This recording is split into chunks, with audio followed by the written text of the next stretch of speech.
संसार में कोई भी दोषी नहीं है। अगर आपका किसी ने नुकसान किया या बुरा किया,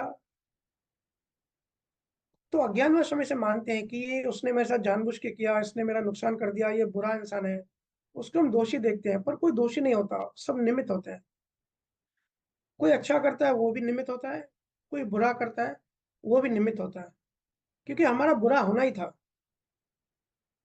लेकिन वो निमित्त बन जाता है। सब एक दूसरे के निमित्त हैं, ठीक है ना।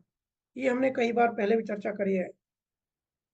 लेकिन चर्चा करने से या सत्संग सुनने से ये दृष्टि नहीं आती कि हम सबको निर्दोष देखें, जैसे हमने आज के सत्संग में चर्चा करी।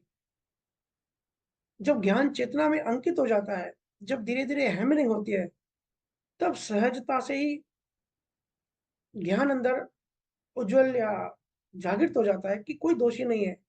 ठीक है, हमारा नुकसान हो गया या हमारा अपमान हो गया, ये हमारा ही कर्म हमारे पास लौट आया, जरूर हमने ही ऐसा कुछ किया होगा, वो निमित्त बना। तो जब ज्ञान हमारा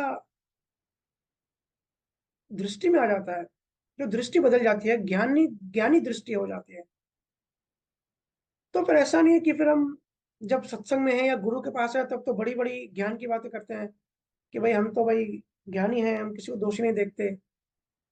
और दुकान पे गए या कुछ परचेस करने गए, किसी ने हमको लूट लिया, फिर उसको हम 10 गालियां देने लगे, किसने बेवकूफ बना लिया, हमको लूट लिया, अंदर ही अंदर जलते रहते हैं।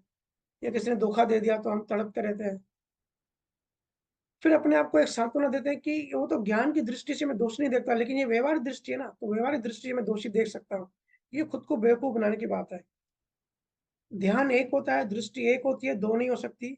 अगर कोई ज्ञानी है तो उसकी दृष्टि ज्ञानी की तरह होगी, चाहे अध्यात्म में चाहे संसार में।